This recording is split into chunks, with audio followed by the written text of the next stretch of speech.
Good afternoon, ladies and gentlemen. My name is Charlie Edmunds, and I am the lead gameplay programmer at CD Projekt Red.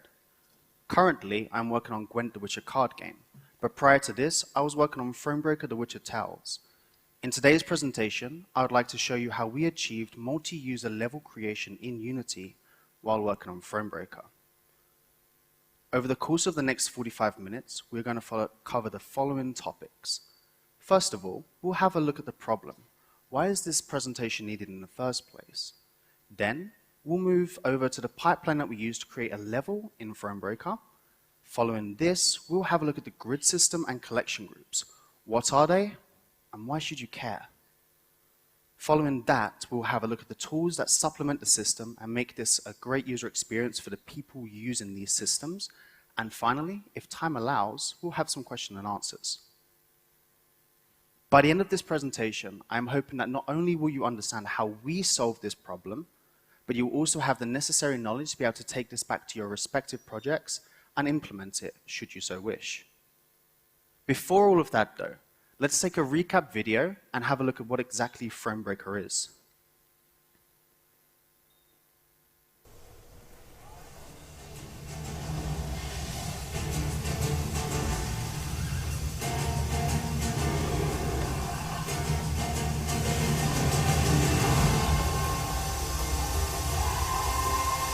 In Thronebreaker, you play as Queen Meve of Lyria and Rivia and face the mighty empire of Nilfgaard, which has invaded your beloved country.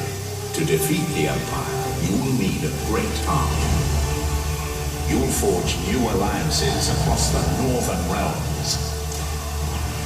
From the misty swamps of Angron to Mahakam's mountain peaks. But beware. The Nilfgaard spies may have infiltrated your ranks and will work hard to foil your plans. You'll need to judge who's your true ally and who's out to stab you in the back. The war camp will be your command center. Here you'll train troops and upgrade their weapons to boost their strength in battle. Throughout, you'll need to gather supplies and resources. These you will find in the world lying open before you, and some will be well worth fighting for, even when guarded by horrid beasts. Throughout your campaign, you'll find dozens of epic battles, all handcrafted to provide an experience both challenging and entertaining. As your army's commander, you will devise your strategy, decide to attack your foes head-on, or employ underhanded tactics and ambushes. You're in the world of the Witcher, so your choices will have meaningful consequences affecting your army's morale. A wise queen knows how to empower her force, but make one bad decision and all you will have built could end up in a shambles. No matter the path you choose, you will experience an epic story that will take you on a great adventure through parts of the Witcher world you've never seen before, alongside heroes and heroines entirely unknown, and altogether familiar.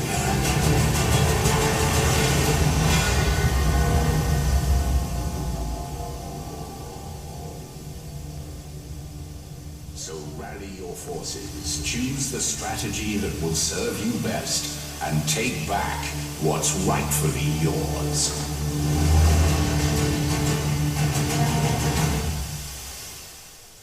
Just to give some scope at the project size, let's have a look at some fun facts. If you took every single line of code that we wrote and printed them line by line, we'd have enough text to fill 4 whole copies of War and Peace. We have over 170,000 hand-placed prefab instances across all 6 maps. Our game runs at 4K at 60 FPS. We have 6,000 hand-painted grid squares and splat textures by our artists, and most importantly, all of this was achievable with upwards of 12 people working in the same scene simultaneously. But why is this a problem in the first place? Let's take a look. If you've ever worked within Unity before and part of a group, you'll quickly run into merge conflict issues. This is where multiple people operate on the same piece of data simultaneously, and it's undecided which piece of data is the correct one. Now, there are some solutions to solve this. Unity has a smart merge. The problem is YAML, the language underneath, is not necessarily friendly for all users. And if someone does get into conflict, they take their version or the other person's version if they edited the same area. Do you lose someone else's work or your own? It's a tough call to make and not one that anyone wants to make in the first place. And if you do lose some data, it can go unnoticed for a long time. Imagine you have a scene with just 20 objects. It's probably quite easy to notice if your house suddenly goes missing, and you can probably repair that. But what if, like in our case, you have a scene with almost 40,000 objects at the same time? How then do you notice when data goes missing? In truth, you don't. You notice it too late, in the best case scenario, and you can even retrieve it yourself, or if you're really brave, you can go through the scene file history, try to find out when it was lost, and try to merge it back in. It's really not worth the effort in most cases. On a more technical note, whenever you load up a scene, all of the game objects inside of it incur a memory overhead cost, which is completely unnecessary, because most of the objects that are loaded are not near the player and not visible. These are all really big problems. How do we solve this? Well, for us, we implemented a custom abstract solution called collection groups. And collection groups allow for concurrent editing of the same scene. They completely eradicate merge conflicts. They just don't exist anymore. They also integrate correctly with your source control. For us, we use Perforce, but you could use any source control of your choice. And if you have a level loading solution, it will also integrate perfectly fine with that. For us, we use something called the grid system, which I will cover in more details later in the presentation. The best part is this is all completely invisible to the people using the system. Your artists, your level designers, anyone placing the objects inside of the level doesn't need to remember complex routines on how to use this system. They just add the objects as per any normal day, and when they're finished, they click save. It's that simple. As if this wasn't enough benefits, we also get the following breakdown in level loading times. So for Lyria, the first level in Thronebreaker, we had just under 40,000 objects. We had bigger levels, but this is a good example. And in edit time, it takes around 1 minute to load up the entirety of the map and be fully ready for consumption. This is quite a lot of time, to be honest, and we could optimize this further, but the real beauty of this system shines at runtime. In less than 2 seconds, at runtime, it has loaded all of the data needed for the entirety of the play session. No more will be needed. It has structured that correctly in memory and very efficiently. And not only has it done all of that in 2 seconds, or less than 2 seconds, it has also loaded up all of the game objects immediately ready for the player to use. This means it's incredibly quick for your player to get straight into the action. And this also translates well to fast travel systems. For example, teleporting around the map, you can go from one place to another very quickly. On a technical note, it's also very efficient in terms of memory. We use a lot of caching and make sure we don't overpopulate and oversaturate data. Before I go into a deep dive of how we accomplish this, let's see how this fits into the entire pipeline of creating a new level in Thronebreaker. We'll start first, like in most teams, with the design stage. We'll sit all of the people into a room that might be needed, and we'll work out what the feel, the look, and the play style of this level is. It might have a village over here, maybe it has some battles over here, and some quests and a river that runs through all of this. And once we've decided that, this gives us a really good context of what assets exist in the map for the content creators to create. So, on the next stage, the content creators create the content. The level designers will lay down a very basic Unity terrain, and they will paint this with a splodge of blue to indicate a river here. They will paint a little bit of brown to indicate there's going to be a bit of ground or road here, and this serves as a visual context for the artist to come back later to. At the same time, they place these things called collection groups into the scene as much as possible, and we will cover what they are in details further on. For stage 3, this is my personal favorite stage. This is where we populate the level.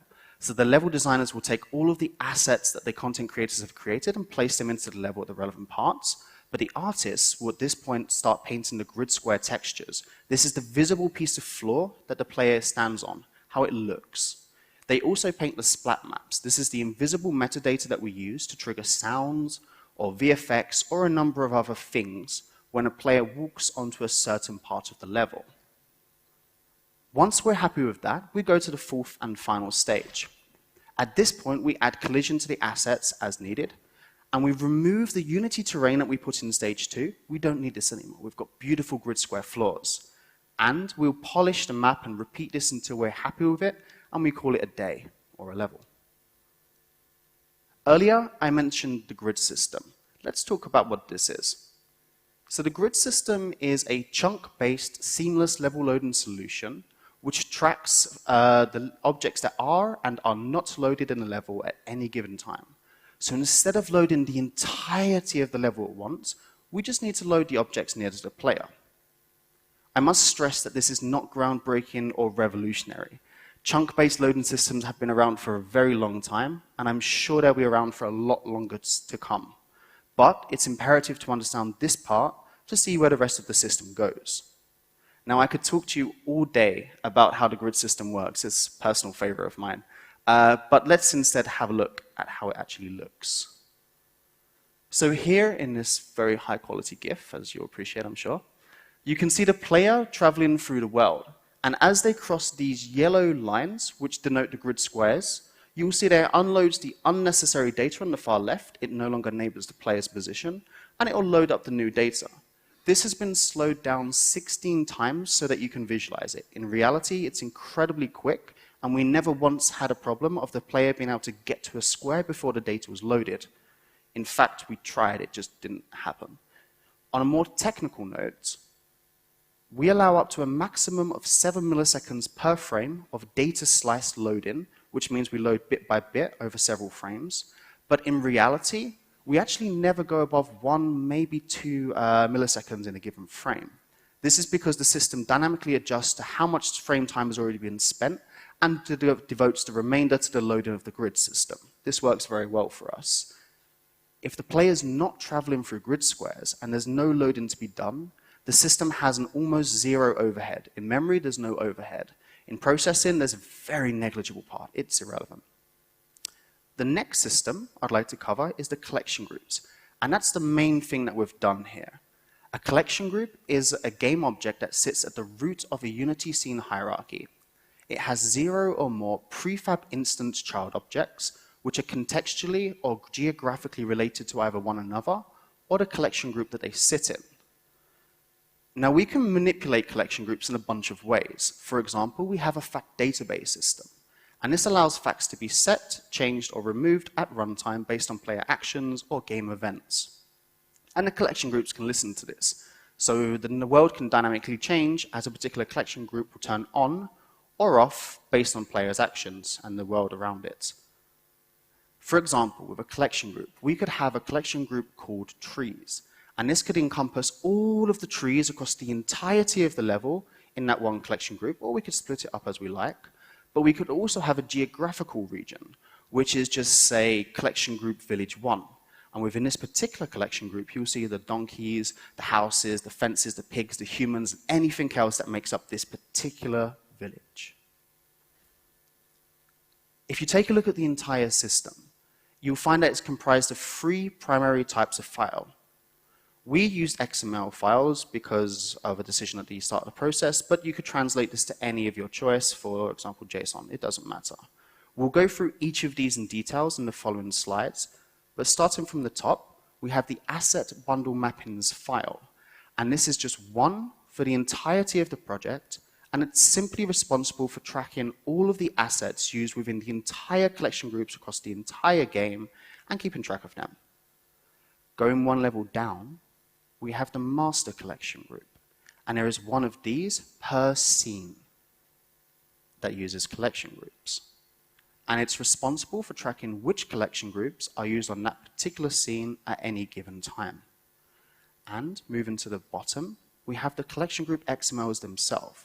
The way it works is that the collection group game object found in Unity directly correlates to exactly one unique XML file that you check into your source control. Again, for us, Perforce, but you could use anything. The beauty of this is that the XML file itself, this collection group file, is exclusive lock. And what that means is if you have it checked out, for example, I'm editing a particular collection group, no one else can touch the data inside of this XML, and by extension, they cannot touch any of the data inside the game object in Unity until I have either submitted or reverted it. And this is how we prevent merge conflicts. Because people can't work on the same collection group at the same time, you never have to merge with someone else's data. You can only get latest and check it out yourself when someone else has finished with it. Let's take a deeper dive into each of these files. And again, at the top, we have the asset bundle mappings. It's really simple. It's just a list of objects that comprise of 3 pieces of data. The first one is the prefab's asset GUID. It's the exact same one you'll see if you look into the prefab meta file. No changes there. We then have the relative path of the asset from the assets folder, and we have the current bundle that it's assigned to. We actually have a script that monitors for changing of the asset's folder path, the file name, or the bundle, and will update this particular file automatically and submit it, so the user doesn't have to care. If one user moves a file around the system, it still works. Going to the next level down, we have the master collection group. And remember, there's one of these per level that uses collection groups themselves. And this is really straightforward as well. At the top, you can see the metadata that we can insert, and you can use whatever is custom for your game. We keep track of the map ID that this map is on, as well as the number of grid squares in the X and Z for various optimization reasons. But the important piece of data is this collection groups list, and it's very simple. It just has the name of the collection group that exists in Unity at that time, as well as the name that it shows up in Unity at that time. Finally, we have the collection group XML. This is the most complicated, but we can break it down fairly easily. Starting from the top, we have whether it's enabled at the start of the life cycle. When we press play, is it on or is it off? It's simple. Then we have the LOD. Now, we can have collection groups react according to quality settings of the game, which means that if your player is playing on a potato PC, maybe they won't see the high fidelity grass. This is how we can control this. You can separate it based on quality settings very easily. On the second line, we can see the fact database. And as I mentioned earlier, facts can change, and the collection groups can turn themselves on and off, as well as all their children, respectively, based on the fact that changes. And we can complex nest these as needed. But again, the most important data is this list of objects. In this case, we have 2 examples. And every single object has the following mandatory data. It has to have a unique name. This is so we can reference this from the logic side if needed. In reality, we rarely did, but it was useful to have. The second part is that we have the transform data. So any position, rotation, and scale that's non-zero, we can save into here. And if it's not there, we infer it's part of the identity, and we can take the default values. We then have the ID, and this is the same ID you saw in the first file. The concept is that if a file moves its location, if it gets renamed, or if its bundle changes, the collection group XMLs do not change at all. They're completely decoupled, and this works very well. The last piece of mandatory data is the grid squares. Whenever you're working in a game and you press save, it will automatically look through all of the collection groups you have checked out and owned to you. And for each of these collection groups, it will save each of the pieces of content, all of the prefab children, into this file by serializing it. At that time, it will work out which grid squares a given item crosses and puts it here. This means at runtime, we can completely decouple not only the collection groups, but the grid system. And it means that instead of having to say, this collection group is part of this area of the map over here, we can assign it to the various grid squares and load up all of the data associated with this grid square at that time. Now, the other part you see here is this instance data. And this allows us to actually specify any data that's different to the base version of the prefab by serializing it directly here. At this point, I must mention, every single item in the collection group and the collection groups themselves are never saved to the Unity scene. They are fully serialized only within these XML files, which means the scene itself is almost never submitted. Enough about XML. Let's have a look at how this looks in Unity itself. In the top picture, you can see that we have 2 collection groups. We have the VFX rock slide and the VFX river. Now the rock slide is locked as denoted by the padlock. And what this means is I cannot edit this data at all. We achieve this through Unity's hide flags. I cannot move, delete, add, or save. And even if I could, because we don't have ownership of the file, when we press save, it won't serialize the data anyway. There's no way to modify this data without explicitly checking out the file first. But what if we want to gain ownership of this file? What do? It's simple. We click on the object, in this case the VFX rock slide, and if you have a look at the inspector, represented in the bottom picture, you'll see that there's this button called Unlock, Check Out. By clicking this one button, Unity will go have a look at your source control, see if anyone has this particular file checked out, and if they do, it will let you know that you can't access this file. But if they don't, what it will do is it will check it out and associate it with you with an exclusive lock, meaning that no one can touch this data until you have submitted or saved your file. I won't spend much time on this particular slide.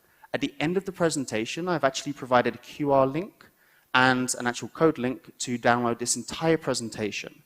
And if you would like to implement this in your own systems, I suggest showing this particular slide to your friendliest programmer.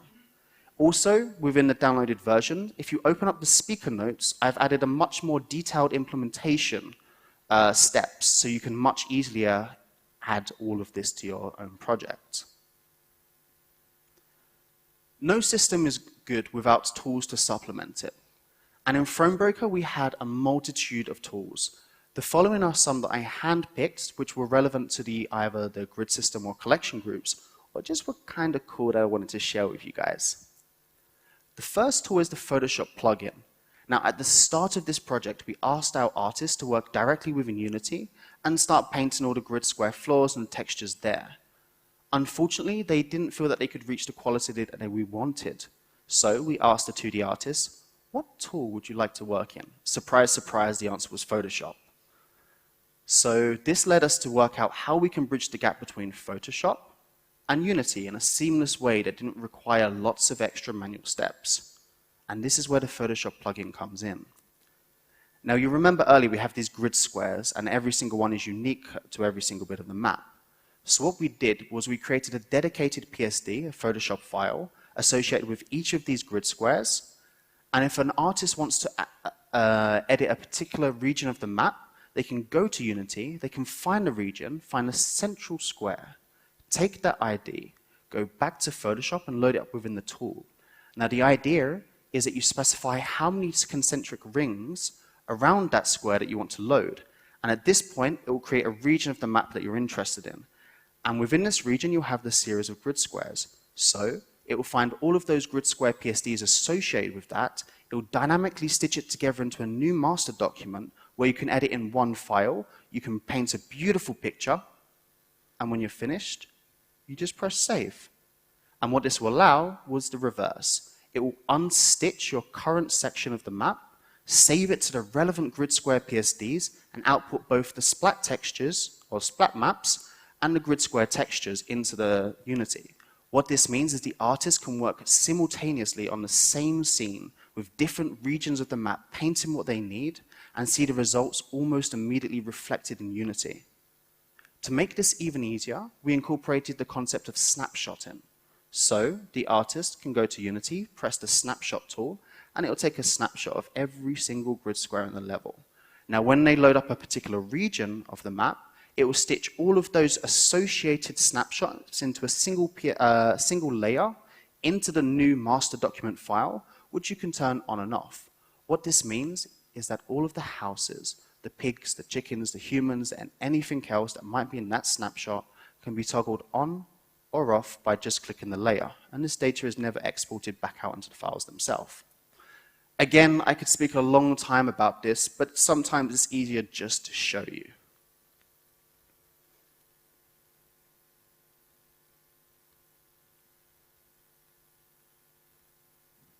This art is my own in case you were curious, and we can bid for it after, so just place your bids. It looks like a long, complicated process, but we can break this down quite easily. First, the artist chooses grid square ID 51. It stitches all of the region together into a single document. you can paint and export, and as you can see, we can load up the grid squares as chunks based on the data needed. This works really nicely.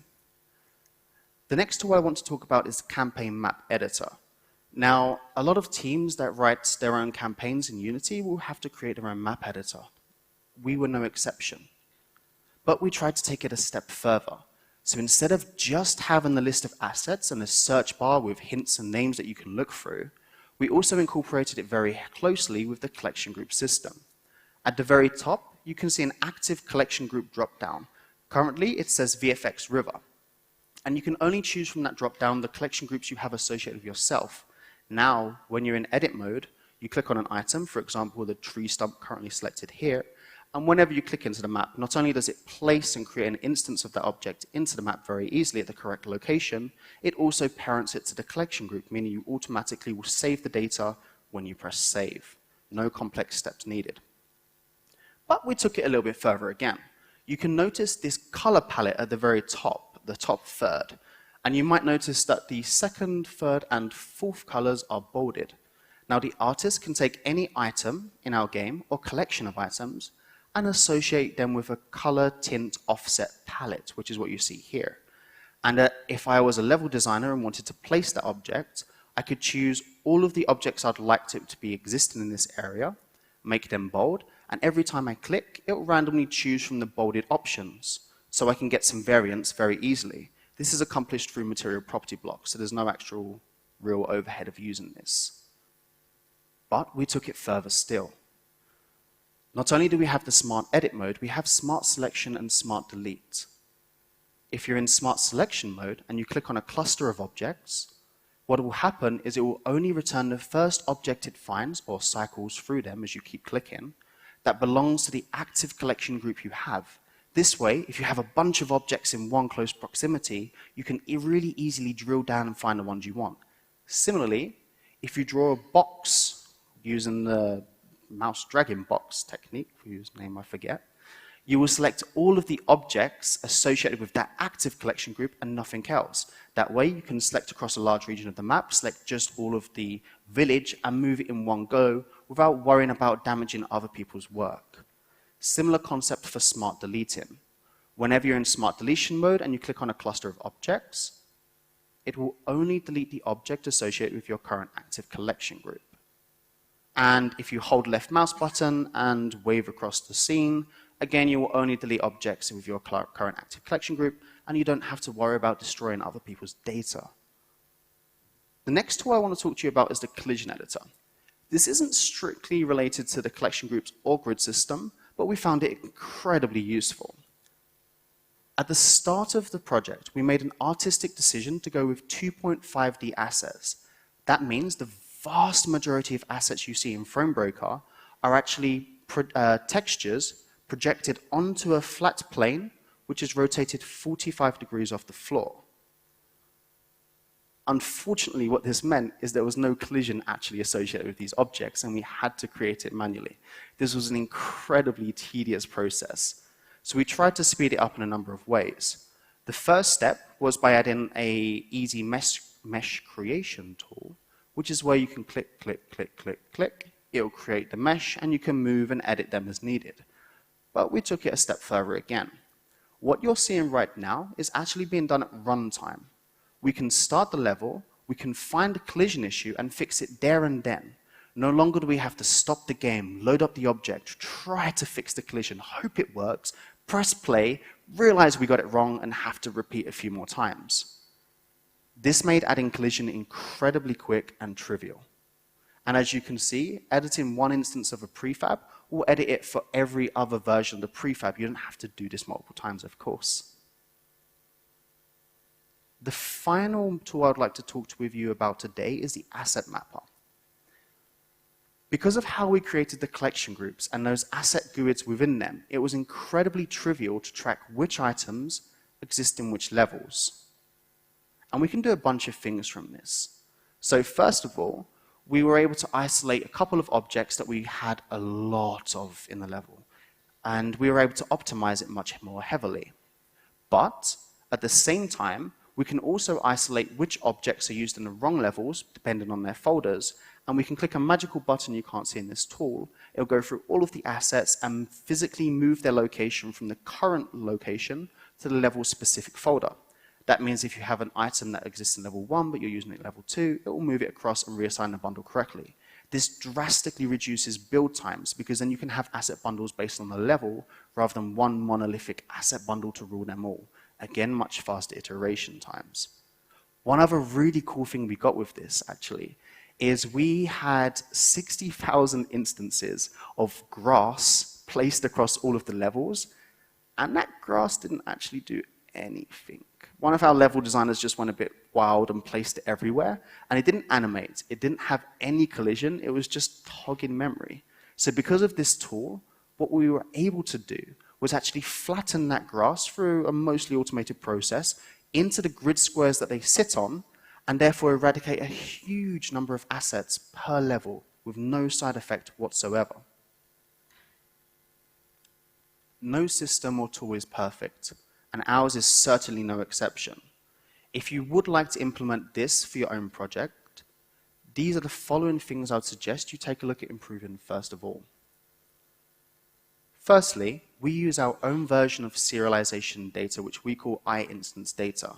What this means is every time we want to serialize a particular new field of an object and save it into the collection group, we have to create code for this. This was a bad decision, and we just never really needed to change it because it didn't pop up that often. But if I were to start the project again, I would certainly make sure I use the Unity's get property modifications tool in the editor and save that directly to the collection groups themselves. Secondly, at the time of making this project, we didn't have access to nested prefabs, unfortunately. So we made a decision to ensure that no non-prefab instance-based object could sit inside of a collection group. If you press saved and there was a non-prefab, it would kick it to the root of the scene and you'd have to submit the scene, which told people something went wrong. Now that we have nested prefabs, it should integrate into this solution with zero effort. I haven't tried it, but I'm pretty sure it'll just work. Next, we have the grid squares. Now, you saw how we protected the collection groups from multiple editing by ensuring there's an exclusive lock on the XML file itself. However, we never got time to do this for the grid square PSD documents. So we had a dedicated artist coordinator that oversaw every single artist work on maps and ensured that they never worked on the same region within the same map at the same time. Thankfully, she was amazing at this role, and we never once had a problem, but it would be nice to add protection in the tool in the first place to avoid that. We never needed this. Currently, the system that we have is if you want to see someone else's data, you have to go out of Unity to your source control. You have to get latest, go back to Unity, and reload the level. And as I mentioned earlier, that takes around a minute on average. Not too long, but also kind of slow. You don't want to keep doing it. Wouldn't it be really cool if we had a way of updating this in the background, that every so often it would check the source control, download those collection group files that you don't have owned, and then update and replace the objects in them as you go along. And of course, with an option to opt out of this. I'd love to have done it, we just didn't have the time or need for it. And finally, on the actual topic of edit time loading, as our levels get bigger, there's only so much we can do to make sure it loads within a reasonable-ish amount of time. One solution that we could do is to, instead of loading the entire level for every single user, we could specify that I am only interested on this quadrant or this area, and load up just those areas affected. And then when we save to the collection group in a particular region. We'd have to restructure that data. This would improve the iteration time tremendously, but is a lot more complex. Now, I know I've thrown a lot of data at you over the last 30 minutes, but if I could ask you to take just 3 things away from this presentation, they would be, firstly, simultaneous editing of Unity scenes is possible, but it does take some work. Secondly, better tools equals better game. Try not to force all of your role members to use the engine if they're not familiar or don't have the confidence to create the good content.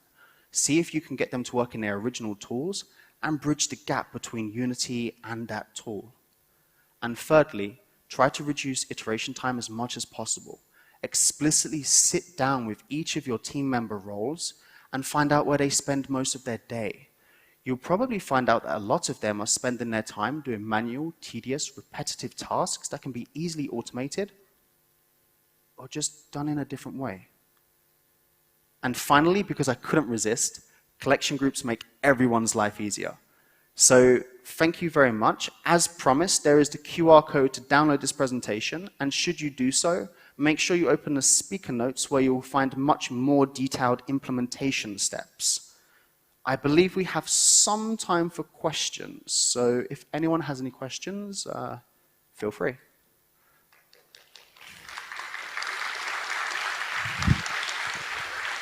Thank you very much. Do we have any questions?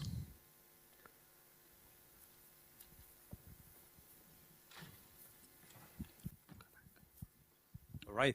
Hello. Thank you for the talk. I mean, you guys are just wizards of code. I saw, and you mentioned you were working with a level of details, the lot system.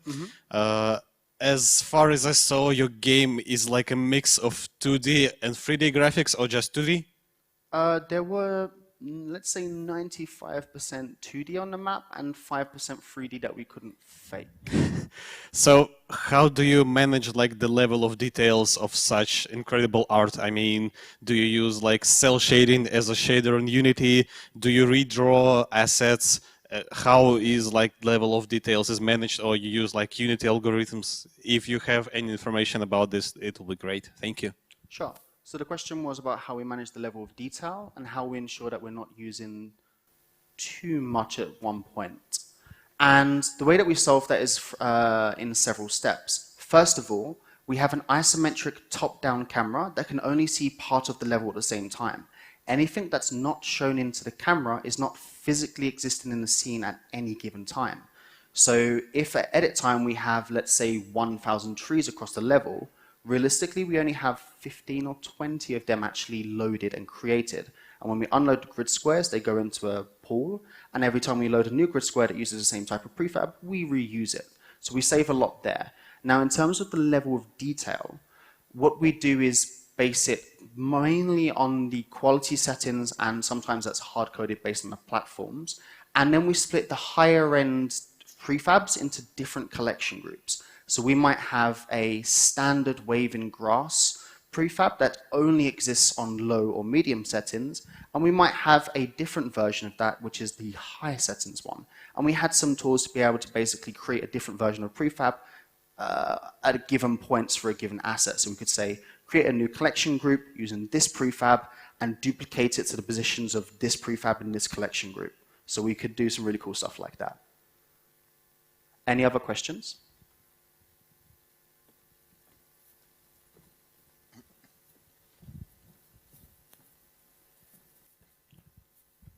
Hi, first of all, great talk. Thank you. And I have a question because you said that you were using asset GUIDs to track assets throughout Unity. And I remember in our own project, we were trying to implement something very similar. And so we actually had a problem that sometimes our, I don't know if it was version control problem on basically a Unity thing, but the asset GUIDs were changing after merges. For example, we had it with assets, we had it with scripts. When somebody did a merge, the source control detected something changed during the imports in Unity and replaced the asset GUID of the file. And we had, for example, the problem with missing scripts. We then had to manually look through the source control, see that, oh, this script has changed its asset GUID, and then fix it in YAML serialization, so it worked again, or in meta file. But did you have any tools to help you find these errors, or you haven't encountered it, or something else? So from our experience, the vast majority of times that this happened is because the person who originally authored the file didn't submit the meta associated with it in the first place. So to counteract that, way before we started developing this system, we enforced in Perforce that you couldn't submit a file unless you submitted the corresponding GUID at the same time. And this basically eradicated this problem. The reason why we also chose to use the asset GUIDs is because, first of all, as Unity knows about them. So we can, instead of just doing load from asset bundle, at edit time in the editor, we don't have to worry about actually creating the bundles. We can just do asset database.load from GUID. So it's much, much faster, and we don't have to constantly rebuild asset bundles to see our data. And also, Unity guarantees that they are unique, so we don't have the same conflicting problems. Yeah, so basically we did something very similar with asset GUIDs as well, but we just had this problem that the meta file was already created. So it was very strange behavior for us. The script was never touched, nobody changed anything in it. It just sent the new version of the script and meta file without any changes through the source control. So I would recommend just to have a look and make sure that whenever you submit a file, that you have to ensure that you submit the associated meta file at the same time. And I think you will find this problem disappears, although you, of course, you'll have the old lingering ones from before this solution. yeah, thank you. Are there any other questions? I think we have 4 minutes left.